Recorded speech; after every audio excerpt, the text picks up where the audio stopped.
கர்த்தரை தெய்வமாக கொண்டோ இதுவரையில் வெட்கப்பட்டதில்லை.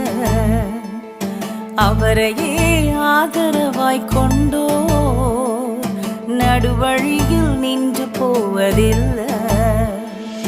வேண்டும் போதெல்லாம் என் பதிலானாரே, வாழ்க்கை முழுவதும் என் துணையானாரே. ஜெபிக்கும் போதெல்லாம்